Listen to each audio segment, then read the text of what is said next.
12 મુંબઈ મહાવત 1947। સતને નમો નમઃ। સતને નમો નમઃ વાંછા ઈચ્છાના અર્થ તરીકે કામ શબ્દ વપરાય છે, તેમજ પંચેન્દ્રિય વિષયના અર્થ તરીકે પણ વપરાય છે। અનન્ય એટલે જેના જેવો બીજો નહીં, સર્વોત્કૃષ્ટ। અનન્ય ભક્તિ ભાવ એટલે જેના જેવો બીજો નહીં એવો ભક્તિપૂર્વક ઉત્કૃષ્ટ ભાવ। મુમુક્ષુ વૈદ્યનાથ યોગ માર્ગના સારા પરિચય છે એમ જાણું છું। સદવૃત્તિવાળા યોગ્ય જીવ છે। જે પદનો તમે સાક્ષાત્કાર પૂછ્યો તે તેમને હજુ થયો નથી। કૃપાલદેવે આ પત્ર ત્રિભુવનભાઈ માણેકચંદ ખંભાતવાળા ઉપર લખ્યો છે। એમાં કહ્યું, પહેલા તો સતને નમો નમઃ। સત એવો આત્મા, શુદ્ધાત્મા, એને વારંવાર નમસ્કાર હો। એના જેવો જગતમાં કોઈ બીજો શ્રેષ્ઠ પદાર્થ નથી। સતને નમો નમઃ। પછી વાંછા એટલે ઈચ્છા। ઈચ્છા તરીકે કામ શબ્દ વપરાય છે। 5 ઇન્દ્રિયના વિષયોના અર્થ તરીકે પણ કામ શબ્દ વપરાય છે। અનન્ય શરણના આપનાર। અનન્ય એટલે એના જેવો બીજો કોઈ નહીં, એટલે સર્વથી ઉત્કૃષ્ટ। અનન્ય ભક્તિ ભાવ એટલે જેના જેવો બીજો નહીં એવો ભક્તિપૂર્વક ઉત્કૃષ્ટ ભાવ, તેને અનન્ય ભક્તિ ભાવ કહે છે। હવે મોક્ષ વેદનાથ યોગ માર્ગના સારા પરિચય હતા, તેના વિશે લખ્યું એટલે કૃપાલય કે છે હું એમને જાણું છું, પણ એ સદવૃત્તિવાળા યોગી જીવ છે। પણ તમે જે પદનો સાક્ષાત્કાર એટલે આત્માનો અનુભવ એમને થયો છે કે નહીં એમ પૂછ્યું, તે તેમને હજુ થયો નથી। હવે કૃપાલય કે છે, પૂર્વકાળમાં ઉત્તર દિશામાં વિચરવા વિશેનું તેમના મુક્તિ શ્રવણ કર્યું, તો તે વિશે હાલ તો કંઈ લખી શકાય તેમ નથી। જોકે તેમણે તમને મિથ્યા કહ્યું નથી એટલું જણાવી શકું છું। વૈદ્યનાથે પોતાના યોગાભ્યાસના બળે કૃપાલદેવ વિશે કહ્યું કે પૂર્વભાવમાં એ ઉત્તર દિશામાં વિચરેલા છે। તો એ વિશે ત્રિભુવનભાઈ એમને પૂછ્યું, તો કે એમણે જે કહ્યું છે તે મિથ્યા ખોટું કહ્યું નથી, પણ એ વિશે વિશેષ કંઈ જણાવવા યોગ્ય નથી, જણાવી શકાય નથી એમ કરીને એ વાતને ત્યાં જ પૂરી કરી દીધી। પણ પૂર્વભાવમાં ઉત્તર દિશામાં વિચરવા વિશેની વાત સત્ય છે એમ કૃપાલદેવે માન્ય કરી। હવે કે છે, જેના વચન વડે જીવ નિર્વાણ માર્ગને પામે છે, એવી સજીવન મૂર્તિનો પૂર્વકાળમાં જીવને જો ઘણી વાર થઈ ગયો છે, પણ તેનું ઓળખાણ થયું નથી। જીવે ઓળખાણ કરવા ક્વચિત પ્રયત્ન કર્યું પણ હશે, તથાપી જીવને વિશે ગ્રહી રાખેલી સિદ્ધિ યોગાદિ, રિદ્ધિ યોગાદિ અને બીજી તેવી કામનાઓથી પોતાની દ્રષ્ટિ મલિન હતી। મલિન દ્રષ્ટિ જો મલિન હોય તો તેવી સતમૂર્તિ પ્રત્યે પણ બાહ્ય લક્ષ રહે છે, જેથી ઓળખાણ પડતું નથી। અને જ્યારે ઓળખાણ પડે છે ત્યારે જીવને કોઈ અપૂર્વ સ્નેહ આવે છે, તે એવો કે તે મૂર્તિના વિયોગે ઘડી ઘડી એક આયુષ્ય ભોગવવો તે પણ તેને વિટંબના લાગે છે। અર્થાત તેના વિયોગે તે ઉદાસીન ભાવે તેમજ વૃત્તિ રાખીને જીવે છે। બીજા પદાર્થોના સંયોગ અને મૃત્યુ એ બંને એને સમાન થઈ ગયા હોય છે। આવી દશા જ્યારે આવે છે ત્યારે જીવને માર્ગ બહુ નિકટ હોય છે એમ જાણવું। એવી દશા આવવામાં માયાની સંગરી બહુ વિટંબનામય છે, પણ એ જ દશા અણબી એવો જેનો નિશ્ચય દ્રઢ છે, તેને ઘણું કરીને થોડા વખતમાં તે દશા પ્રાપ્ત થાય છે। કૃપાલદેવે આમાં કહ્યું કે જેના વચન બળે જીવ નિર્માણ માર્ગને પામે। નાની પુરુષના વચન અહો આશ્ચર્યકારક, અહો શ્રી સત્પુરુષકે વચનામૃતમ જગહિત કરમ। સર્વ જગતના જીવોને તારવા સમર્થ જો એની આજ્ઞા ઉપાસે તો એવા ભગવાન વિતરાગ પુરુષોના વચનો છે, જેના વચન બળે જીવ નિર્વાણ માર્ગને પામે। ધનના ભદ્રતા પ્રભુશ્રી આ વાત ઉપદેશામૃતમાં કહી છે કે જે પૂર્વમાં ભરવાડ હતા, અસલ તો રાજકુમાર હતા, પણ રાજ્યમાં વિખવા થવાથી માતાને પોતાના પુત્રને લઈને ભાગી જવું પડ્યું અને આજીવિકા ચલાવવા માટે એક ભરવાડને ત્યાં રહી, રાજરાણી ત્યાં પેટ ભરે છે. આ એનો પુત્ર ધનાભદ્ર તે ઢોરો ચરાવે છે. એ ઢોરો ચરાવતા જંગલમાં એક દિવસ મુનિ મહાત્માને ઉપદેશ આપતા જોયા. એના વચન સાંભળી અને એવો એને ઉત્કૃષ્ટ ભાવ આવી ગયો કે હા, શું અદ્ભુત વાત છે, આપણે પણ આવું મુનિ થવા જેવો છે, આ બહુ સુખી જીવન છે એમ ધારીને એવી ભાવના ભાવતો એ ઘરે જાય છે. એટલામાં વચમાં એને ભાગ મળ્યો અને એને ફાડી ખાધો. છતાં અંતરમાં ભાવના શું છે કે આ મુનિ થવું, આ મહાત્માએ જે કહ્યું તે સત્ય છે, એ વચનમાં જ એની વૃત્તિ રહેવાથી તે ત્યાંથી મરીને સીધો જ શેઠના ઘરે ઉત્પન્ન થાય છે અને જેનું નામ ધનાભદ્ર રાખવામાં આવે છે અને આ શાળીભદ્રના પણ બનેવી થાય છે. એક ભાવ માત્રથી જેના વચન વડે નિર્વાણ માર્ગને પામી ગયા. એક નાની પુરુષને એક ઉપદેશ સાંભળ્યો છે, પણ એવો સંસરો ઉતરી ગયો એના વચનો કે એને હાડો હાડ ઉતરી ગયા. તેના ફળમાં આ ભાવમાં તો મોટા શેઠ બની ગયા અને એટલી બધી ઉત્કૃષ્ટ ભાવના છે કે શીઘ્રપણે મુક્તિને પામવું એવી અંતરમાં ભાવના છે. હવે શાળીભદ્ર સંસાર ત્યાગ કરવા માટે 32 દિવસની મુદત રાખીને એક પત્નીનો ત્યાગ કરે છે પ્રતિદિન. આ વાત એના બનેવી ધનાભદ્રે સાંભળી. એ સાંભળી કેવી રીતે કે એની પત્ની જે શાળીભદ્રની બહેન હતી સુભદ્રા, એ નવડાવે છે ધનાભદ્રને. એના આંખમાંથી આંસુ પડી ગયા. તો કે શું દુઃખ છે તારે? તો કે મારો ભાઈ તો 32 દિવસ પછી આ સંસાર છોડીને ચાલ્યો જવાનો છે. 32 દિવસ એને ખબર છે કે 32 દિવસ સુધી જીવશે. કાયર છે તારો ભાઈ, કાયર છે. તો કે કાયર હોય તો કરી જુઓ તમે. 32 દિવસે જે સંસાર ત્યાગ કરવાની નીકળ્યો છે મારો ભાઈ, તેને તમે કાયર કહો? તો તમે શૂરવીર છો, તમે કરી જુઓ. તો કે લે હમણાં જ આ જ સમયે 8-8 ને આજથી ત્યાગી. તરત જ ત્યાગીને ઉભા થઈ ગયા. પછી બીજી બધી એ ઘણો સમજાવ્યા ધનાભદ્રને, આ તો મશ્કરી કરે નહીં, મસ્કરી નહીં. એવો અંતરમાં સાચો વૈરાગી છે એટલે તરત જ સંસાર છોડીને ચાલી નીકળી. શાળીભદ્રને પણ બળ આપ્યું કે શું કામ આવું ઢીલ કરો છો, કોણે જોયો છે કાલ, કોણે દીઠી, એમ કરીને એમને બળ આપીને ભગવાન મહાવીર પાસે જઈને દીક્ષા લઈ લે છે. આવા જેના વચન બળે જીવ નિર્વાણ માર્ગને પામે છે એવી સજીવન મૂર્તિનો પૂર્વકાળમાં જીવને ઘણીવાર જોગ થઈ ગયો છે. આપણે પણ એવા અવસર તો આવ્યા, પણ આપણી યોગ્યતાની ઉપાદાન બળવાન નહીં, નિમિત્ત મળવા છતાં પણ ઉપાદાન જાગ્રત નહીં હોવાથી આપણા અંદર અસર નહીં થઈ શકી. જ્યારે ધનાભદ્રના આત્મામાં એક જ્ઞાની પુરુષના વચન બળ કાર્ય કરી ગયા. જ્યાં જ્યાં ભૂમિકા તૈયાર છે, પૂર્વભાવની આરાધકતા છે, તેના કામ થઈ જાય છે. એટલે કે પ્રભુ યોગ્યતા લાવો તો જ્યારે જ્ઞાની મળશે ત્યારે કામ થઈ જશે. અને યોગ્યતા નહીં હશે તો ગમે એટલું જ્ઞાનીની પ્રત્યક્ષ ભેટ થશે તો પણ નહીં થાય.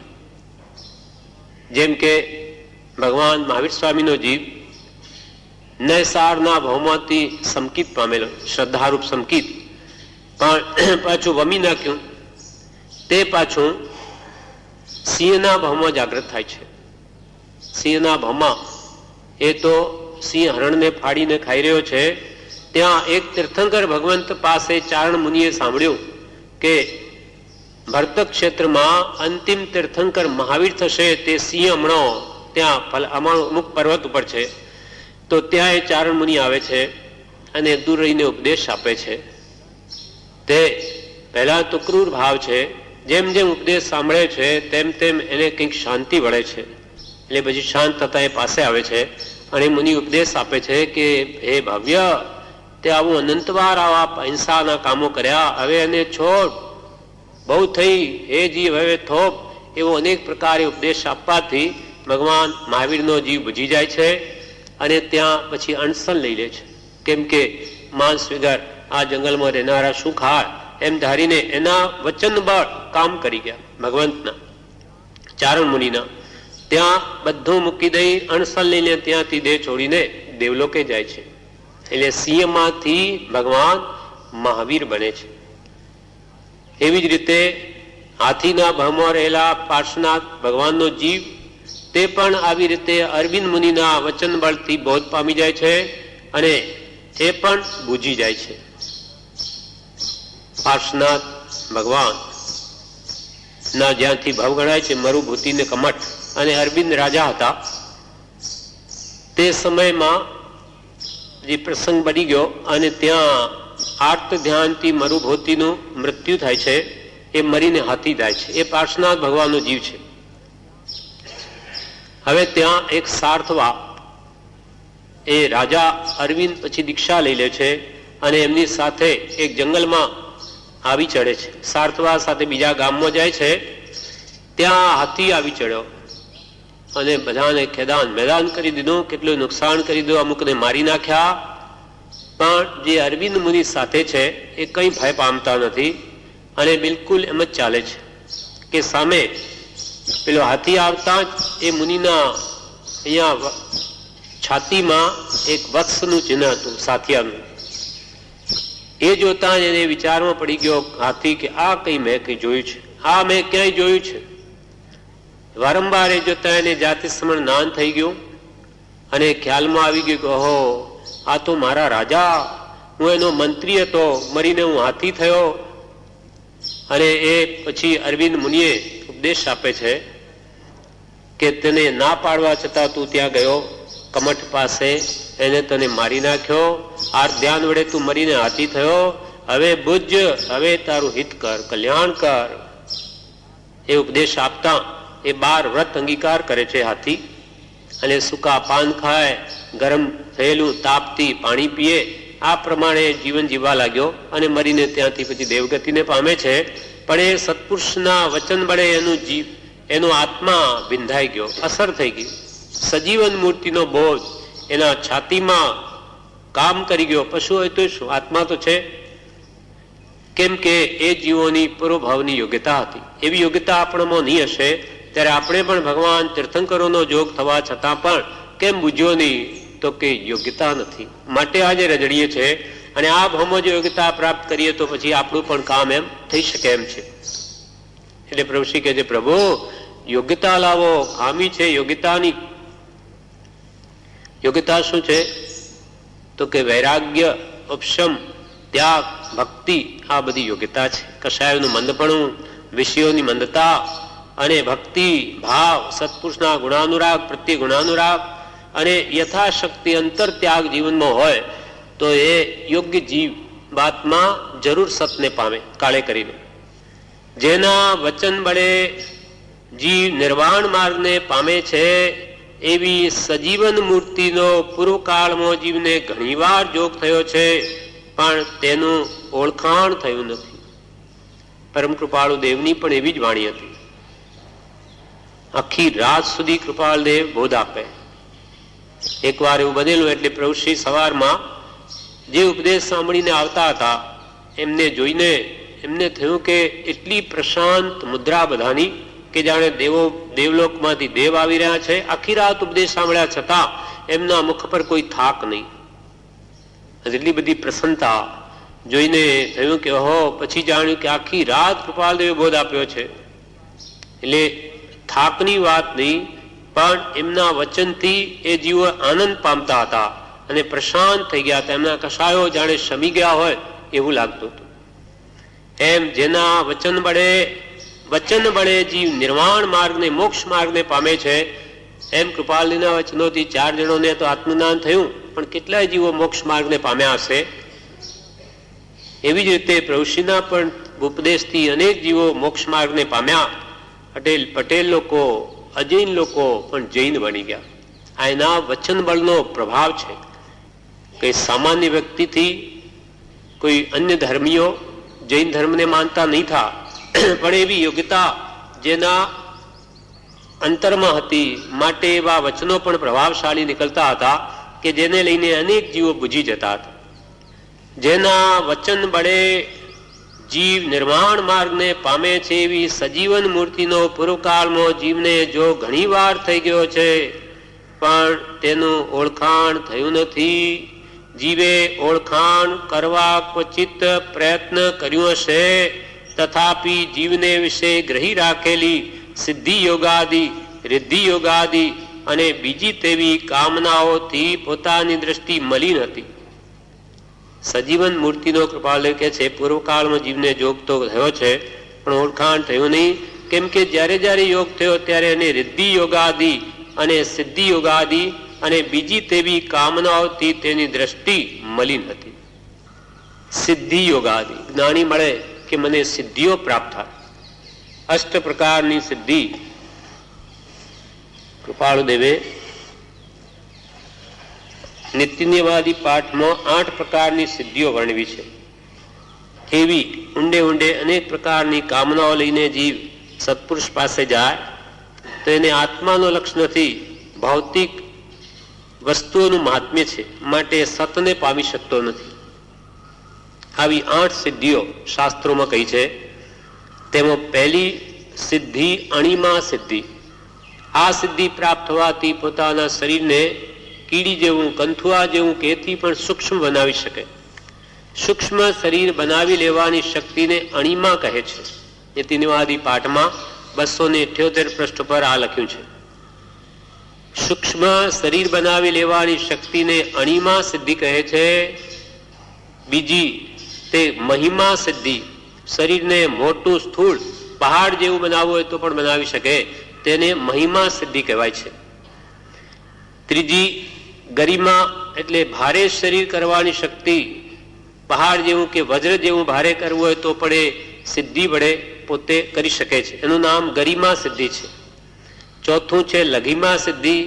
એ વડે હલકું ફૂલ પાન જેવું શરીરને બનાવવું હોય કે એથી પણ વિશેષ હલકું તો પણ બનાવી શકે, તેનું નામ લઘિમા સિદ્ધિ.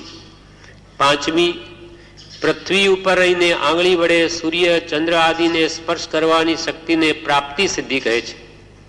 ત્યાં બેઠા બેઠા મેરુ પર્વત સુધી આંગળીને લંબાવી શકે, સ્પર્શ કરી શકે, એવી જે સિદ્ધિ પ્રાપ્ત થાય તેને પ્રાપ્તિ સિદ્ધિ કહે છે. આત્માની આવી અનંત શક્તિઓ છે, તેમાંની આ અમુક છે. આત્મા તો સર્વ રિદ્ધિ સિદ્ધિ લબ્ધિનો ભંડાર છે. તેમાંથી આ મુખ્ય 8 સિદ્ધિઓ ગણાવી છે.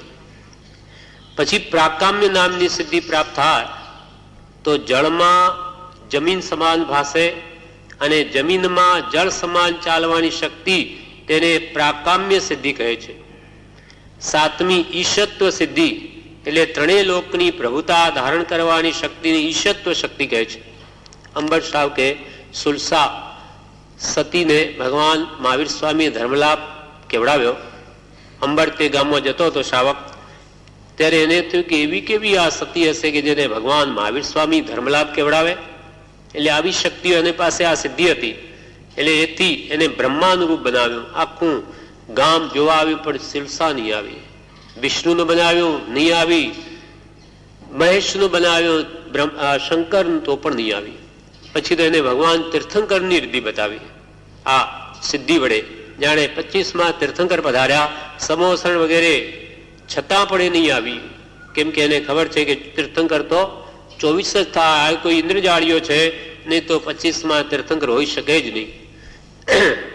એમ એવી શક્તિ જેને પ્રાપ્ત થાય તે છે ઈશત્વ સિદ્ધિ.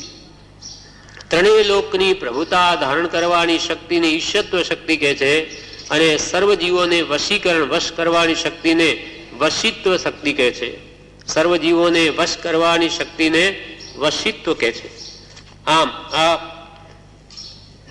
8 પ્રકારની સિદ્ધિઓ છે જે યોગાદિથી સાધના વડે પ્રાપ્ત થઈ શકે છે. એવી કોઈ પણ કામનાઓ જ્ઞાની પુરુષ પાસે મેળવવાની જો હોય તો એ ભૌતિક લક્ષ્ય હોવાથી એને આત્માનો લક્ષ્ય કદી નહીં થાય.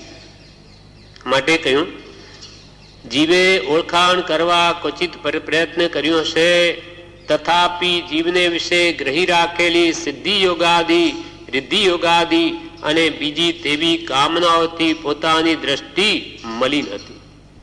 કૃપાલદેવ પાસે એવી સિદ્ધિઓ હોવા છતાં કોઈ દિવસ જોવાનો પણ પ્રયત્ન કર્યો નથી. એમને એમની કોઈ કિંમત નથી. મહાત્માઓને આવી રિદ્ધિ સિદ્ધિઓનું કોઈ મહાત્મ્ય નથી. એના વિશે કૃપાલય પત્રાંક 329 જણાવે છે સૌભાગભાઈને, જ્યોતિષ આદિ વિદ્યા કે અણિમાદિ સિદ્ધિ એ માઇક પદાર્થો જાણી આત્માને તેનું સ્મરણ પણ ક્વચિત જ થાય છે. તે વાટે કોઈ વાત જાણવાનું અથવા સિદ્ધ કરવાનું ક્યારેય યોગ્ય લાગતું નથી અને એ વાતમાં કોઈ પ્રકારે હાલ તો ચિત્ત પ્રવેશ પણ રહ્યો નથી. કૃપાલ કહે છે કે જ્યોતિષ વિદ્યાનું જ્ઞાન પણ કૃપાલમાં ઘણું છે.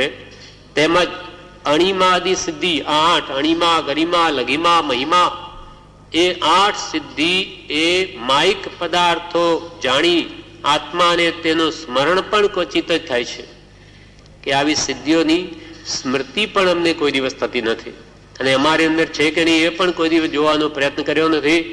એકવાર સૌભાગભાઈ લખ્યું એટલે જોયું તો કે હા એવું છે, બાકી એ તરફ જ્ઞાનીઓને લક્ષ્ય જ નથી.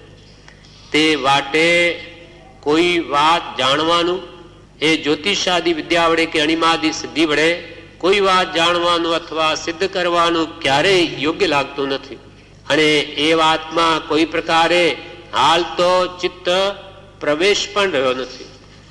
એ મહાત્માને એનું કોઈ કિંમત નથી. એટલે પ્રભુશ્રીને પણ કહ્યું કે મુનિ રિદ્ધિ સિદ્ધિઓ પ્રગટશે, ઓળંગી જજો, એમાં પડશોમાં, નહીં તો આગળ વધાશે નહીં. એટલે પ્રભુશ્રી કે રિદ્ધિ સિદ્ધિને તો અમે લાત મારીને કાઢી મૂકી છે. તથાપી જીવને વિશે ગ્રહી રાખેલી સિદ્ધિ યોગાદિ રિદ્ધિ યોગાદિ અને બીજી તેવી કામનાઓથી દ્રષ્ટિ મળી નથી અથવા બીજી તેવી કામનાઓ. ભગવાન તીર્થંકરે લોકોત્તર દેવ છે, એના માટે લૌકિક વસ્તુઓ છે. જે લોકોત્તર દેવ નમો લૌકિકથી, ઓ લાલ નમો લૌકિકથી.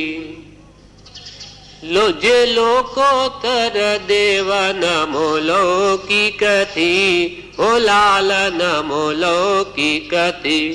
દુર્લભ સિદ્ધ સ્વભાવ પ્રભોત હકીકથી, ઓ લાલ પ્રભોત હકીકથી.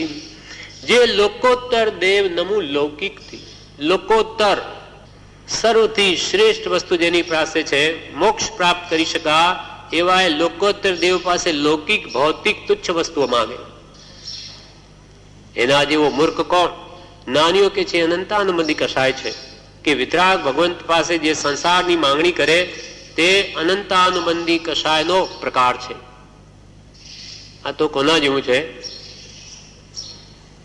કે ચક્રવર્તી ની સાથે ઓળખાણ હોય અને ચક્રવર્તી કહે કે ભાઈ હું તારા પર પ્રસન્ન છું, જે હોય તે માંગ. એક બ્રાહ્મણ હતો, એ બાળપણમાં બ્રહ્મદત્ત ચક્રવર્તી જો થયા નહોતા તે વખતે બાળપણમાં મિત્ર થયેલો રસ્તામાં એકવાર, તો એને કહેલું કે જ્યારે હું ચક્રવર્તી થાઉં ત્યારે મારી પાસે આવજે અને જે માગે તને આપીશ.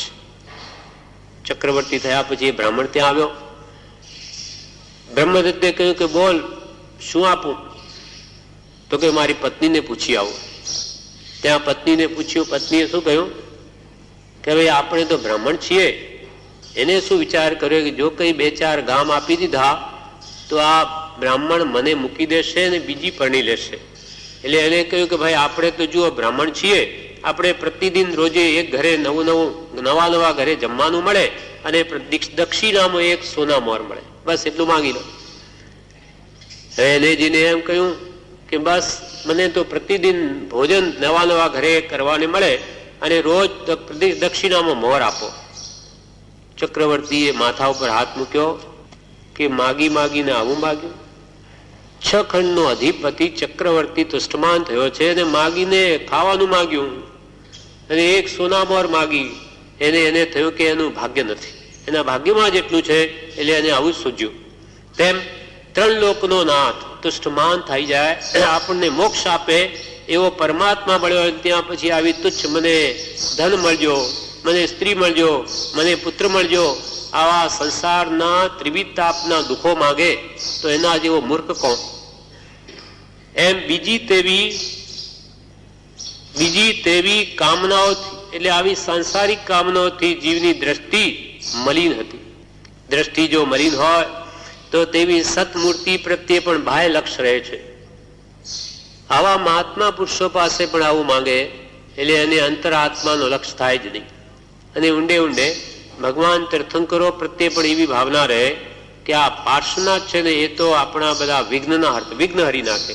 એટલે પાર્શ્વનાથ સંખેશ્વર પાર્શ્વનાથ જઈએ તો આપણી બધી આ વિઘ્નો દૂર થઈ જાય. અથવા મહુડી જઈએ, સુખડી ચડાવીએ. આવા ઊંડે ઊંડે અનેક પ્રકારની બાહ્ય કામના હોવાથી અથવા શાંતિનાથ ભગવાન શાંતિને કરી શકે એવી કામનાઓ વિતરાગ ભગવંત પ્રત્યે હોવાથી જીવનો બાહ્ય લક્ષ્ય રહે છે, અંતર આત્મા પ્રત્યેનો લક્ષ્ય જ જતો નથી. જીવે ઓળખાણ કરવા ક્વચિત પ્રયત્ન કર્યો હશે, તથાપી જીવને વિશે ગ્રહી રાખેલી સિદ્ધિ યોગાદિ રિદ્ધિ યોગાદિ અને બીજી તેવી કામનાઓથી પોતાની દ્રષ્ટિ મલિન હતી.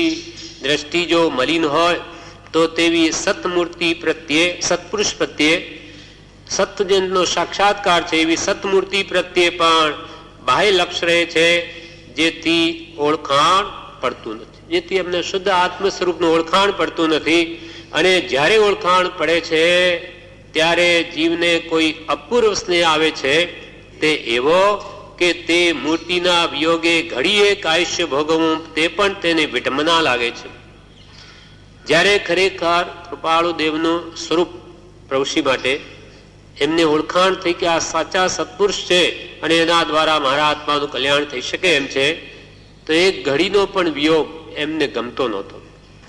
અને ઓળખાણ પડે છે ત્યારે જીવને કોઈ અપૂર્વ સ્નેહ આવે, પૂર્વે કોઈ વકાળે નહીં આવે એવો અપૂર્વ સ્નેહ આવે, તે એવો કે તે મૂર્તિના વિયોગે ઘડી એક આયુષ્ય ભોગવવું તે પણ તેને વિટંબના લાગે છે. કૃપાલજીનો વિરહ પ્રભુશ્રીને ખૂબ સાલતો. એક વાર તો પ્રભુશ્રી આગળ, કૃપાલદેવ આગળ પ્રભુશ્રીએ મોમબત્તી નાખી દીધી. એ પ્રભુ મને તમારી પાસે રાખો, મારે આ નહીં જોઈએ, કેમ કે આજ મને આપના સમાગમમાં બાધક છે. આ મુનિપણાને કારણે હું આપનો સમાગમ નથી કરી શકતો, માટે આ લઈ લો. પ્રભુશ્રીના આંખમાંથી આંસુ પડે છે. આ દ્રશ્ય જોઈને કૃપાલજીના આંખમાંથી આંસુ વહેવા લાગ્યા. 1 કલાક સુધી આવું દ્રશ્ય રહ્યું. બેના આંખમાંથી આંસુ ઝરે છે. પછી કૃપાલજી કહે કે મુનિને આ મોમબત્તી આપો, હમણો રાખે. કેમ તો કે આ મને સમાગમો વિઘ્નરૂપ છે, વિયોગ સહન થતો નથી. અને એના કારણે જે ખંભાતથી રાળજ જાય છે પૂછ્યા વગર, ત્યાં બહાર ઉભારીને પૂછે છે, ત્યારે કૃપાલજી કહે છે મુનિને સંતોષ રહે તો ચાલ્યા જાય, નહીં તો હું ત્યાં આવીને સમાગમ કરાવું. એટલે મારા પ્રભુને તસ્તી આપવી નથી એમ કરીને પાછા ખંભાત આવી જાય છે. અને ત્યાં સૌભાગભાઈને સવારમાં મોકલે છે મંત્ર સહજાત્મ સ્વરૂપ પરમગુરુ લઈને. આમ એમના આખી રાત વિરહમાં ગઈ. વિરાગની એ મહાત્માઓ એ જેને વેદાય તે જ જાણે કે વિરાગની કેવી હોય છે. એમ ઓળખાણ જ્યારે પડે છે તે મૂર્તિના વિયોગે ઘડીએ કાયુષ્ય ભોગવવું તે પણ તેને વિટંબના લાગે છે. પ્રભુશ્રી એકવાર અમદાવાદ હતા અને બ્રહ્મચારીજીને એમના દર્શન કરવાની ભાવના થઈ, તે પણ ત્યાં અમદાવાદ પહોંચી ગયા. હવે તે વખતે એ પ્રેમમાં એમને પૂરો ખ્યાલ નહીં કે પૈસા પાછા આવવાના પૂરા છે કે નહીં. પ્રભુશ્રી ત્યાં બેઠા બીજા મુમુક્ષુઓને કહ્યું કે એમને પ્રસાદ આપો. પ્રસાદ ખવડાવ્યો. પછી પાછા આવીને બ્રહ્મચારીજી બેઠા કે થોડી વારમાં પ્રભુશ્રી તો બોલી ઉઠ્યા કે પ્રભુ પધારો પધારો, એટલે જાઓ. એટલે બ્રહ્મચારીજી પ્રભુશ્રીની એવી આજ્ઞા છે કે જાઓ, ઘરે જાઓ. એટલે ગુરુનામ આજ્ઞા અવિચારણીય એમ ધારીને તરત જ ત્યાં ઉઠી. સાંજનો સમય છે, જુએ કે પૈસા નથી પૂરા પાસે, પણ પ્રભુશ્રી આજ્ઞા છે કે જાઓ. એટલે ત્યાંથી આખી રાત ચાલતા અમદાવાદથી ઠેઠ આણંદ આવે. પણ વિરહ સહન નહીં થતો હતો એટલે ઠેઠ અમદાવાદ પહોંચી ગયા. અને જેમ પ્રભુશ્રીને કૃપાળનો વિરહ લાગતો હતો તેમ બ્રહ્મચારીજીને પણ જ્યારે પ્રભુશ્રીનો દેહાંત થઈ ગયો ત્યારે ખૂબ જ વિરહ વેદાય. 4-4, 5-5 મહિના થઈ ગયા. એમના મોઢા ઉપરથી ઉદાસીનતા ખસે નહીં. એટલે બીજા મુમુક્ષુએ, અહીંયા પુંસીભાઈના રતનબેન હતા, એ વાત કરતા કે એટલો બધું ઉદાસીનતા લાગે, કઈ વાત કરે નહીં. એટલે પછી મુમુક્ષુએ એમને જાત્રા લઈ જવાનો વિચાર કર્યો. ઈડર વગેરે જાત્રા ગોઠવી, તો જ્યાં જ્યાં પ્રભુ શ્રી વિચરેલા ત્યાં ત્યાં જુએ અને એમનો વિરહ વધારે ભભકી ઉઠે. એ વિરાગની વિશેષ પ્રજ્વલિત થઈ ગયો અને ત્યાર પછીથી આશ્રમમાં આવ્યા પાછા અને યાત્રાની અંતિમ રાત્રિએ જાગ્રત ભાવ જણાયો રે, માંગલિક શુભ દિવસાએ અંધકાર ગમાયો. વિશેષ વિરાગની વધ્યો, તેનું આ પરિણામ આવ્યું કે સાક્ષાત સતની અને પ્રાપ્તિ થાય છે. એમ પ્રભુશ્રી કહે છે કે અમારું કામ તો પ્રભુશ્રીએ વિરમો રાખીને કર્યું છે, કૃપાલદેવે. એમ પ્રભુશ્રી કહે છે, જેથી પહેલા તો ઓળખાણ પડતું નથી ને જ્યારે ઓળખાણ પડે છે ત્યારે જીવને કોઈ અપૂર્વ સ્નેહ આવે છે, તે એવો કે તે મૂર્તિના વિયોગે ઘડીએ કાયશ્ય ભોગવવો તે પણ તેને વિટંબના લાગે છે. જેમ કૃપાલદેવ પ્રત્યે પ્રભુશ્રીને પ્રેમ હતો કે બ્રહ્મચારીને પ્રભુશ્રી પ્રત્યે હતો, એવો પ્રેમ ગૌતમ સ્વામીને પણ ભગવાન મહાવીર પ્રત્યે હતો. એમને દેહ છૂટી જાય છે, ભગવાન મહાવીર નિર્વાણ પામ્યા, મોક્ષે પધાર્યા, તે વખતે દેવ શર્માને બોધવા માટે ગૌતમ સ્વામીને ભગવાન મોકલે છે. રસ્તામાં આવતા એમને ખબર પડે કે ભગવાન તો મોક્ષે પધાર્યા, નિર્વાણ થઈ ગયું, એટલે તો ત્યાં જ રડવા બેસી ગયા. ચાર જ્ઞાનના ધરતા, મતિશ્રુત અવધિ મનોપ્રિય જ્ઞાન પણ જેને છે એવા ગૌતમ સ્વામી રડવા બેઠા છે. કેમ એમ? તો કે પ્રશસ્ત રાગ છે કે અરે ભગવાને મને સાથે લેવો જોઈતો હતો પણ મને સાંભળ્યો નહીં, મને યાદ પણ નહીં કર્યો. ખૂબ વિરહ સાલ્યો, પણ પછી વિચાર આવ્યો કે એ વિતરાગ ભગવાન વળી કોઈમાં મોહ રાખે? તરત જ ફરી ગયો, કેમ કે એક પક્ષી રાગ હતો, વિતરાગ કોઈ પર રાગ કરે નહીં, એટલે ફરી ગયો ને પાછો સદવિચાર આવતા તરત જ અંતર્મુખ વૃત્તિ થઈ અને એ પ્રેમ અંતર્મુખ વળી જઈને કેવળ જ્ઞાન પ્રગટાવે છે તરત જ. માટે કહ્યું કે સત્પુરુષ પ્રત્યેનો રાગ એ કાલાંતરે એને મોક્ષનું જ કારણ છે. એટલે પહેલા અસત પ્રેમ છોડી સત્પુરુષ પ્રત્યે કરો તો શુદ્ધ ભાવની પ્રાપ્તિ જરૂર થશે. પ્રીતિ અનંતી પર થકી જે તોડે તે જોડે, અથવા એક પક્ષી રાગ છે. રાગી સંગે રે રાગ દશા વધે, થાય તીણે સંસારોજી, નિરાગી થી રે રાગનું જોડવું, નિરાગી થી રે રાગનું જોડવું, લઈએ ભવનો પારોજી, લઈએ ભવનો પારોજી, નેમિજીને સર નિજ કારજ કર્યું. વિતરાગ ભગવાન પ્રત્યે કરેલો રાગ એક પક્ષી રાગ હોવાથી આપણા પ્રત્યે રાગ કરતા નથી, માટે આપણો રાગ પણ નાશ પામે છે. એટલે પ્રભુશ્રી કહે, પ્રભુ રાગ કાઢવો શું કરવું? કે જેનો રાગ ગયો એના પ્રત્યે રાગ કરો, વિતરાગ પ્રત્યે રાગ કરો. આ કરવો નહીં ને કરવો તો સત્પુરુષ પ્રત્યે કરવો, કેમ કે એ વિતરાગ છે, માટે રાગ અંતે વિતરાગતામાં પરિણમે છે. એટલે તે મૂર્તિના વિયોગે ઘડીએ કાયશ્ય ભોગવવું તે પણ તેને વિટંબના લાગે છે. અર્થાત તેના વિયોગે તે ઉદાસીન ભાવે તેમાં જ વૃત્તિ રાખીને જીવે છે. જેમ કે નેમિનાથ ભગવાને પોતાનું કામ કર્યું. નેમિનાથ ભગવાન પ્રત્યે પ્રેમ હતો રાજુલને. એ તોરણ સુધી આવીને ફેરીને ચાલ્યા ગયા, પણ સતી એવી રાજુલ મતીને તો મનમાં નેમિનાથ જ છે. એ પણ નિરંતર હંમેશા એના અંતરમાં રાખીને નેમિનાથ ભગવાનને ઉદાસીનપણે રહે છે.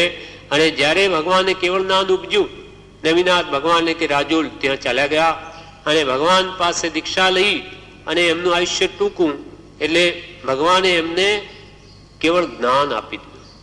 કંતે દીધું કેવળ જ્ઞાન, કીધી પ્યારી આપ સમાન. કેવળ જ્ઞાન આપી દીધું ને નેમિનાથ ભગવાન કરતા રાજુલ પહેલા મોક્ષે ગયા. આયુષ્ય અલ્પ હતું. એમ ભગવાન પ્રત્યેનો રાગ હતો, પ્રેમ હતો. નિષ્દિન એમ જ મન રાખીને ઉદાસીન જીવન જીવ્યા, વૈરાગ્યપૂર્ણ, તો એ કેવળ જ્ઞાન પામીને મોક્ષે ચાલ્યા ગયા. સીતા એવી સતી જેનો પ્રેમ રામમાં હતો, તો એ ભલે ને રાવણના ઘરમાં રહી, એનું મન ત્યાં જ હતું. સતીનું મન પતિમાં રહે તેમ એ તો સતી હતી, પછી તો આરાધક જીવ હતો. એટલે આજે તો એ સિતેન્દ્ર છે, ઇન્દ્ર થયેલા છે ને કાલાંતરે મોક્ષને પામવા વાળા જીવ છે. એટલે ભગવાન પ્રત્યે જે સાચો પ્રેમ જેનો હોય તે આજે મોડે કે વહેલે જરૂર મોક્ષને પામે છે. કેમ કે જૈસે સમુદ્ર જહાજ વીણ સુજત ઓરન ઠોર. સમુદ્રમાં રહેલું કોઈ પક્ષી હોય, કોઈ જહાજ ઉપર બેસી ગયું, જહાજ સમુદ્ર મધ્ય આવી ગયું, હવે ઉડી ઉડીને જાય ક્યાં? એને જહાજ સિવાય બીજો કોઈ છૂટકો જ નથી. તેમ ભગવાન પ્રત્યે જેને સાચો પ્રેમ લાગી ગયો એની વૃત્તિ ફરી ફરીને ત્યાં જ જાય. તે મૂર્તિના વિયોગે ઘડીએ કાશ્ય ભોગવો તે પણ તેને વિટમના લાગે છે. અર્થાત તેના વિયોગે તે ઉદાસીન ભાવે તેમ જ વૃત્તિ રાખીને જીવે છે. બીજા પદાર્થોના સંયોગ અને મૃત્યુ એ બંને એને સમાન થઈ ગયા હોય છે. આવી દશા જ્યારે આવે છે ત્યારે જીવને માર્ગ બહુ નિકટ હોય છે. આવો પ્રેમ ભગવાન પ્રત્યે થાય ત્યારે એને મોક્ષ માર્ગ બહુ નિકટ હોય છે એમ જાણવું. એવી દશા આવવામાં માયાની સંગતિ બહુ વિટંબનામય છે. સંસારના આ બધા મોહ માયાના પ્રસંગો એ બહુ જ દુઃખરૂપ છે, વિટંબના રૂપ છે, પ્રતિબંધ રૂપ છે. પણ એ જ દશા આણવી એવો જેનો નિશ્ચય દ્રઢ છે તેને ઘણું કરીને થોડા વખતમાં તે દશા પ્રાપ્ત થાય છે. પણ મારે તો આવું કરવું જ છે, આત્માનું હિત આ ભાવમાં ઈયન કેન પ્રકારણ કરવું જ છે એવો જેનો દ્રઢ નિશ્ચય છે તે જરૂર કરી શકે છે. તમે બધાએ હાલ તો એક પ્રકારનું અમને બંધન કરવા માંડ્યું છે. કૃપાલે કે છે ખંભાતના મુમુક્ષોને કે હાલ તો તમે બધા એક પ્રકારનું અમને બંધન કરવા માંડ્યું છે, તે માટે અમારે શું કરવું તે કાંઈ સૂચતું નથી. સજીવન મૂર્તિથી માર્ગ મળે એવો ઉપદેશ કરતા પોતે પોતાને બંધન કર્યું છે કે જે ઉપદેશનો લક્ષ્ય તમે અમારા ઉપર જ માંડ્યો. અમે તો કંઈક સજીવન મૂર્તિથી કલ્યાણ થાય તો તમે તો અમારા ઉપર જ સજીવન મૂર્તિ અમને જ ગણી અને અમારા ઉપર જ લક્ષ્ય માંડ્યો. અમે તો સજીવન મૂર્તિના દાસ છીએ, ચરણ રજ છીએ. અમારી એવી અલૌકિક દશા પણ ક્યાં છે કે જે દશામાં કેવળ અસંગતા જ વર્તે છે. અમારો ઉપાધિ જોગ તો તમે પ્રત્યક્ષ દેખો તેવો છે. તમે અમારા પર લક્ષ્ય કર્યો સજીવન મૂર્તિનો, અમારો ઉપાધિ જોગ કેવો છે તમે જાણો છો. એટલે પ્રભુશ્રીને એ લખે છે પછી કે તમે બધાને અમારું નામ કહેશોમાં, કેમ કે અમારો ઉદય વિપરીત છે. અમારો ઉપાધિ જોગ તો તમે પ્રત્યક્ષ દેખો તેવો છે. આ બે છેલ્લી વાત તો તમારા બધાને માટે મેં લખી છે. અમને હવે ઓછું બંધન થાય તેમ કરવા બધાને વિનંતી છે. બીજું એ જણાવવાનું છે કે તમે અમારા માટે કોઈ હવે કોઈને કહેશો નહીં. ઉદયકાળ તમે જાણો છો, કોઈને પણ અમારા માટે કંઈ વિશેષ કહેશો નહીં, કેમ કે અમારો ઉદયકાળ અમારો કેવો વર્તે છે તમે બધું જાણો છો. કેમ કે આવો અમારું વર્તમાન ઉદય જોઈ અને બીજાને શ્રદ્ધા થવી બહુ મુશ્કેલ છે. અને જો વિપરીત ભાવ આવી ગયો તો એ છૂટવાને બદલે બંધાઈ જશે. માટે ખાસ જેને ઓળખાણ હોય તેને જ એમની વાત કહી શકાય. વિવેચનમાં બ્રહ્મચારીજી જણાવે છે આ પત્રના વિશે. આ પત્ર પૂરો થયો. વિવેચનમાં કહ્યું, સત્પુરુષ પ્રત્યે જેવો પ્રેમ હોય તેવો પ્રેમ કોઈ પ્રત્યે થાય નહીં. સત્પુરુષ પ્રત્યે જેવો પ્રેમ હોય તેવો પ્રેમ કોઈ પ્રત્યે થાય નહીં. એવું થાય ત્યારે માર્ગ નિકટ હોય છે. સત્પુરુષ સિવાય બીજા કોઈ પ્રત્યે વિશેષ પ્રેમને અનન્ય ભક્તિ હોય ત્યારે કે છે એને મોક્ષનો માર્ગ સાવ નિકટ હોય છે. માત્ર મોક્ષ અભિલાષ હોય, બીજા કોઈ પરપદાર્થ પ્રત્યે સત્પુરુષ કરતા વિશેષ પ્રેમ નહીં હોય તો એ નિકટ મોક્ષગામી જીવ છે. સત્પુરુષ પ્રત્યે જેવો પ્રેમ હોય તેવો પ્રેમ કોઈ પ્રત્યે થાય નહીં. એવું થાય ત્યારે માર્ગ નિકટ હોય છે. માયા તેમાં વિઘ્ન કરનારી છે. પણ જીવ જો ધારે કે મારે આ દશા લાવવી જ છે તો લાવી શકે છે. ભલે ને એમાં મોહ માયા વિઘ્ન કરનારી છે, પણ મારે તો આ ભાવમાં કામ કરવું જ છે, આત્માનું હિત જેનો દ્રઢ નિશ્ચય છે, તો તેને કોઈ રોકી શકે નહીં. છૂટવાના કામીને પરમાત્મા પણ બાંધી શકે નહીં. અને મુખ્ય અંતરાય હોય તો તે જીવનો અનિશ્ચય છે. નિશ્ચય જેણે કર્યો હોય તેને કોઈ રોકી ન શકે. માયા વિઘ્ન કરનારી છે, પણ જીવ જો ધારે કે મારે આ દશા લાવવી જ છે તો લાવી શકે છે. પ્રભુ શ્રીજી કહેતા કે કૃપાળુ દેવે અમને વિરહમાં રાખી કલ્યાણ કર્યું છે. પ્રભુ શ્રીજીનું વિરહમાં કલ્યાણ થયું છે. ભાવ જોઈએ નહીં તો સામાન્યપણું થઈ જાય. ભાવ જોઈએ નહીં તો સામાન્યપણું થઈ જાય. બધો આધાર ભાવ ઉપર છે. કૃપાળુ દેવે કહ્યું છે કે અસંગ થવું તમે કોઈ સત્પુરુષને શોધી તેના પ્રત્યે પ્રેમ કરો. કૃપાળુ દેવ એ નિષ્પ્રહ પુરુષ છે, તેમને સંસારી જેવા ગણ્યા ત્યારથી માર્ગ ભૂલ્યા. બ્રહ્મચારી કહે છે કે કૃપાળુ દેવ એમ કે છે કે કોઈ સત્પુરુષને શોધીને તેના પ્રત્યે પ્રેમ કરો. કૃપાળુ દેવ એ નિષ્પ્રહ પુરુષ છે, એમને જો સંસારી જેવા ગણ્યા તો તમે માર્ગ ભૂલ્યા. એમને સંસારી જેવા ગણ્યા તો ત્યારથી માર્ગ ભૂલ્યા. કૃપાળુ દેવની દશાને ભજે તો કલ્યાણ થાય. કૃપાળુ દેવ શુદ્ધ આત્મા છે, એની અંતરંગ આત્મદશાને જે ભજે તેનું કલ્યાણ થાય. પણ જ્ઞાનીને ભજવું તો રિદ્ધિ સિદ્ધિ મળે, એ લોભ છે, તે પાપનું મૂળ છે. નિષ્પ્રહ ભક્તિ કરવી, જ્ઞાનીને ભજીને મને આ ભૌતિક સંસારિક રિદ્ધિ મળે કે કઈ સિદ્ધિઓ પ્રાપ્ત થાય એવો લોભ રાખવો નહીં. જ્ઞાનીને ભજવું તો રિદ્ધિ સિદ્ધિ મળે, એ લોભ છે, એ પાપનું મૂળ છે. એથી જ્ઞાની ન ઓળખાય. જ્ઞાની પુરુષે જો પુરુષ પ્રત્યે જો આવી રિદ્ધિ સિદ્ધિ કે કંઈ પણ ભૌતિક સામગ્રી મેળવવાની જો ઈચ્છા રહી તો જ્ઞાની પુરુષના શુદ્ધ આત્માનું ઓળખાણ નહીં થાય. એથી જ્ઞાની ન ઓળખાય. જ્ઞાનીને ઓળખવામાં એવું બહુ આડું આવે છે. જ્ઞાનીને ઓળખવામાં એવું બહુ આડું આવે છે. સત્પુરુષ તો બધી વસ્તુઓથી ભિન્ન છે. સત્પુરુષ તો બધી વસ્તુઓથી ભિન્ન છે. સત્પુરુષનું સાચું ઓળખાણ સહેલું નથી. જો સત્પુરુષનું ઓળખાણ સહેલું હોત તો મોક્ષ માર્ગ પણ સુલભ જ હોત. જ્ઞાની પુરુષનું ઓળખાણ સુલભ હોત તો મોક્ષ માર્ગ પણ સુલભ હોત. સત્પુરુષનું સાચું ઓળખાણ સહેલું નથી. એ સહેલું હોત તો સમ્યક દર્શન પણ સહેલું હોત અને તેથી મોક્ષ પણ સહેલો હોત. ચમત્કારથી સત્પુરુષને માને તો એ કંઈ સાચું ઓળખાણ નથી. મુમુક્ષુના નેત્રો મહાત્માને ઓળખી લે છે. બધું મૂકવાની ઈચ્છા હોય ત્યારે સત્પુરુષ ઓળખાય એવું છે. કૃપાળુ દેવને આપણે ઓળખ્યા તો એમના વચનોથી જ બધું મૂકવાની ઈચ્છા થાય. ત્યારે કે છે સત્પુરુષનું સાચું ઓળખાણ થાય છે.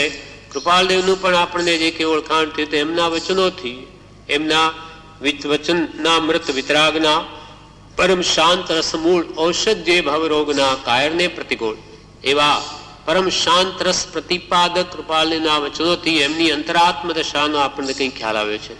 કૃપાળુ દેવને આપણે ઓળખ્યા તો એમના વચનોથી જ. કૃપાળુ દેવે પ્રભુશ્રીને લખ્યું કે કોઈને કહેવું હોય તો એમ કહેવું કે કોઈ સત્પુરુષને શોધો પણ અમારું નામ ન લેવું, કારણ ઉદય બીજો છે. યોગ્યતા હોય તો જ્ઞાની ઓળખાય. કૃપાલદેવે પ્રભુશ્રીને લખ્યું કે કોઈને કહેવું હોય તો એમ કહેવું કે સત્પુરુષને શોધો પણ અમારું નામ નહીં લેવું. કેમ? તો કે અમારા ઉદય તમે જુઓ છો, આ વેપારનો વ્યવસાયનો ગ્રસ્ત જેવા જણાઈએ અને જ્ઞાની મના એ બહુ વિકટ છે. એની અંતરંગ ઓળખાણ અથવા મુક્ષતા જેને પ્રગટી હોય જો જાણી શકે, બાકી તો ઉડતું કર્મબંધન કરે. કારણ કે પણ અમારું નામ ન લેવું, કારણ ઉદય બીજો છે. યોગ્યતા હોય તો જ્ઞાની ઓળખાય. યોગ્યતા જો હોય, ખરેખર મુમુક્ષુતા હોય તો જ્ઞાની પુરુષના ની અંતરાત્મ દશાનો ખ્યાલ આવી શકે. આ પ્રમાણે આ વિવેચન પણ પૂરું થયું.